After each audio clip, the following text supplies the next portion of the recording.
This video is a summary of the base features of this learning management system. This learning management system came about from a need I had because I have some kids in homeschool, and um, I came into a situation where a lot of the homeschool online curriculums were costing too much. It went from $30 a month per kid to $90 a month per kid, and so on. And in looking at other alternatives, I've come across just, for the most part, very poor implementations of curriculum. So I thought, why not create my own learning management system? And of course, me as a regular person would not be able to do that, but leveraging Gemini as the AI model from Google, I was able to do this. And this was done on a Sunday. And there is some rework that's gone on and some bug fixes and adding some new features. But I mean, in less than a week, you have what you see here. And I'm going to go through the highlights. It's not going to be a deep dive. It's just going to go over some simple ways of how this works.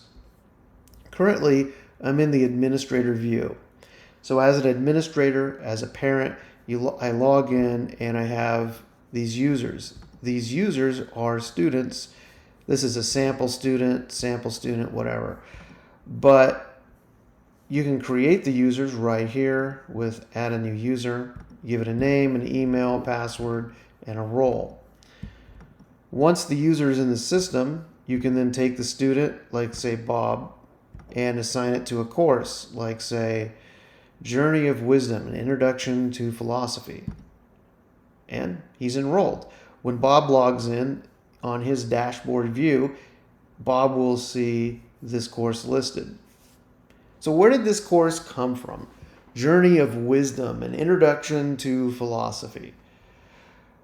Obviously, I'm not skilled, and no human being is skilled in every single topic imaginable. So for me to do this, I want, this is part of the original philosophy of this learning management system, is that it would leverage Gemini's API to generate a course scaffolding, like a syllabus. And then each lesson of the syllabus would be further generated. Now, I've generated quite a bit with this, and I have not seen it hallucinate or create bizarre concepts. Everything that it has generated has been pretty solid. So there is an option here that if you wanted to, you can drag a file in, and like let's say it was a PDF of public domain work by, let's say, Adam Smith or Voltaire or whatever. That would be used as the source material to further enhance the prompt.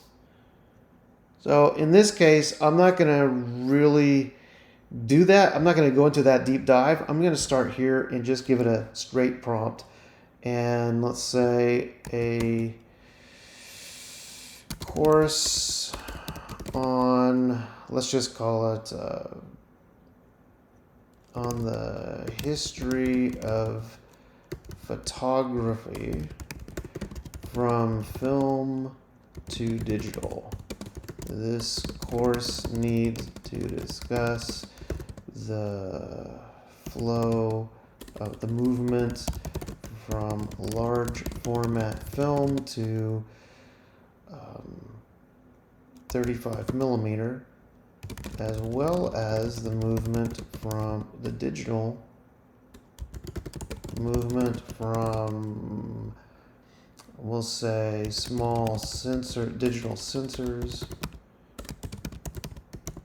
to medium format digital sensors. Topics must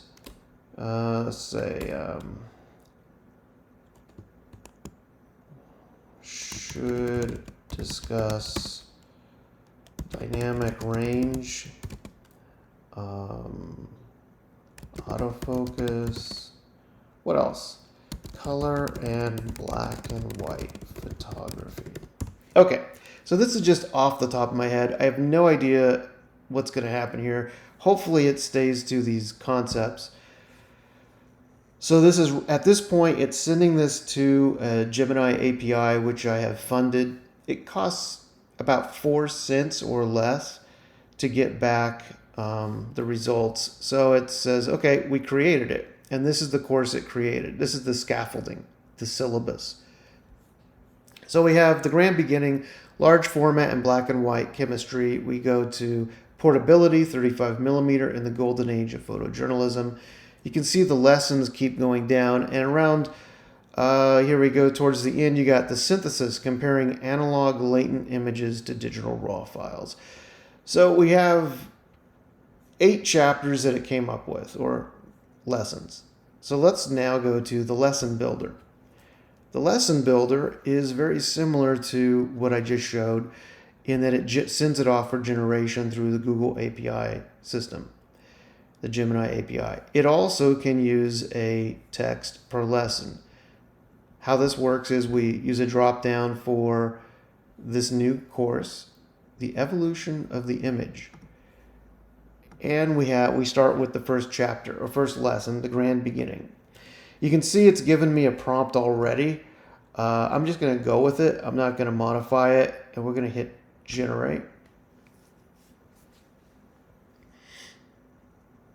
Now, one reason I'm not generating all the lessons at once is for quality control. I want each lesson to be generated separately. It also helps with cost, because if you did all the lessons and you get halfway through and you run out of funds, if you're not saving along the way, you could lose everything. So this way, it's not only cost effective, but it's also, it makes sense. It should help it keep to a stronger quality towards the topic. So we can see here's what we're getting here, the grand beginning. So it's going the alchemy of light, the era of the glass plate. And so it talks about mid-19th century photography and so on. And you'll see it's using these, like markup language. So then we go to the full interactive lesson. And the lessons here, and I'm going to go all the way down to the bottom.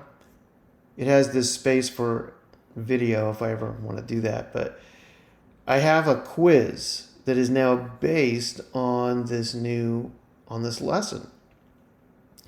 There's also an essay submission. Now this thing is really cool. This is part of my original requirement, is that a student is required to submit an essay. And one thing I've noticed about my son, who got into college at like 12 years old, when he got into college, English 101 was one of his first courses. And what we noticed was the professor was constantly complaining that children coming in from high school didn't have an idea of how to write a college level essay.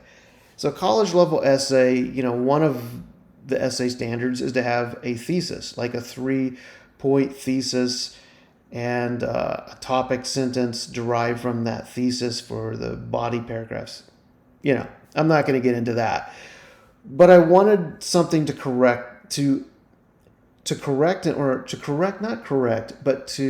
analyze an essay for these items. So my son would write an essay, submit it here.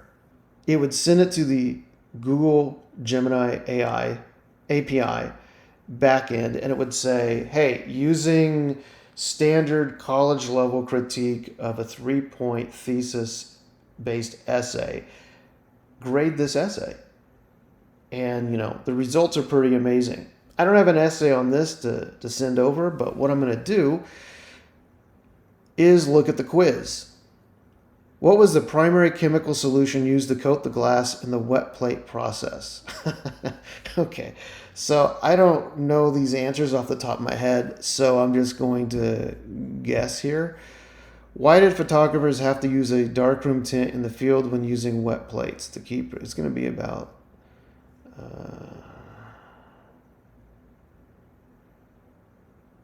I'm going to go with this. Which chemical is responsible for fixing the image by removing the unexposed silver halides? Silver nitrate? I don't know. What is the primary advantage of a larger negative format regarding resolution? Well, it provides more.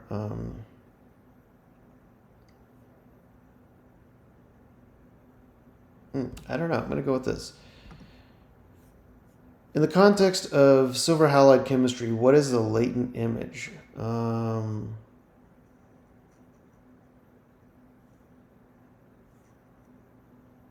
I don't know. Submit exam. Okay, so I failed the exam. I missed questions 1 and questions 3. So you scored 60%, which is below 80% of the passing requirement. So you can retake it, right? You also will notice that if I go back to the course, to the dashboard, it now tells me I have an action required. I need to review that quiz because I didn't pass. I didn't get an 80%. So if we were to look at the administrator hub, I wasn't logged in as a student, so I don't think it's going to show me my score, but I'll show you other students. This is a fake student. And you can see on when I ran through one of the quizzes, just guessing, I got basically the score, and then I retook the quiz and I got a higher score. The average of the scores is 70%. So there's a rolling grade that the student is always getting, and the administrator can always see. As for the essays, I realized that, maybe an essay would be too, maybe the AI would be too lenient or too harsh on the auto grade of an essay. So I created sort of an administrator override. So if we look at student Bob, he sent an essay a while back, and this is the results. So I've just basically found a essay online, a PDF written by a high school student on Voltaire, and I thought, let's just submit this and see how it would fare with the AI grading. It came back with the thesis integrity, and it talks about the introductory section lacks a formal 3-point thesis statement, and that's true. It did lack it. It describes a 2-part structure rather than stating a single argument supposed by 3 distinct points. That's accurate. While the text uses headers to discuss liberty, hedonism, and skepticism, these themes are not listed in the introduction's roadmap. That was also true. Anyway, it basically gives some advice on how to improve this. But if I wanted to override that and say, well, I actually think it's more like 55%, then I can modify it. So as you can see, you have this administrator sort of review that we can take what the student is doing and throw it and modify it to modify the grades. Now, as for the student view, we'd probably have to log out. I'm going to log in as an example here.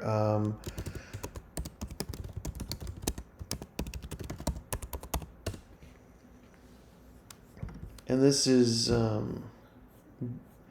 Bob. So we look at Bob and we can see that his rolling grade on Voltaire is 55%. And if we go to the course, we can jump into one of the lesson plans, and let's just mess up on purpose. And okay. So at this point, Bob's going to have this dashboard thing saying, hey, you need to fix this. And if we go back to, he has a report card too, but if we go back to, and one more thing, I added this algebra engine.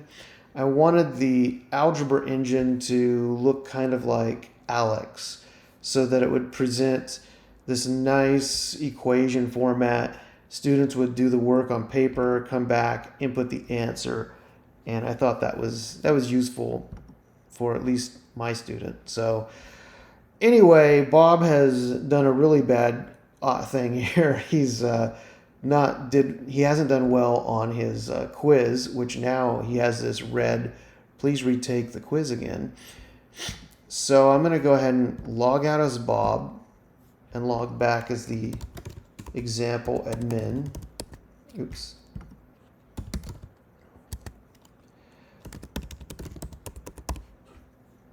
Okay. And let's go take a look at Bob. So Bob, we can see he has this, he has his grade at 57%. And so we get an idea that where Bob's at. I think there's room for improvement on this part. I think being able to be able to see the questions Bob got wrong would be great for the administrator to see as an option, like to drill into the course. Right now, this isn't clickable, but it should be. I should be able to click into the course and see what Bob is getting wrong, and to further assist Bob and also prompt him for a retake. Because let's say Bob got 100%, but I really want him to go back and review what he did. I should be able to click something here and it would send this back to Bob as like something for him to do in his daily schedule. I think there's also some room for improvement with adding calendars for students. So a student could use their Google Calendar to associate how often to take a course throughout the week, like setting up a schedule. Everything can be edited, deleted. We could modify a course. We can dig into something and change the basically the text. You can see this needs to be fixed. It's gray text on white. I need to fix that. But anyway, it's come a long way in about, 2 days. In 2 days. And I'm not spending my daytime on this. This is night work. So Sunday and 2 evenings, I've gotten to this point, and I think it's pretty impressive. I think the most impressive thing for me is the course generation and the essay grading. The essay grading is just really deep. I think it may be a little harsh, but that could be tuned as well. And maybe these things should be tunable by course. A course on photography maybe is a little less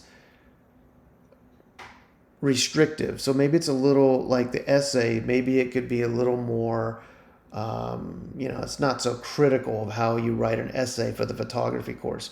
But maybe it's a lot more critical when it's an English or literature level of course. Anyway, that's the tool. All done with Gemini 3.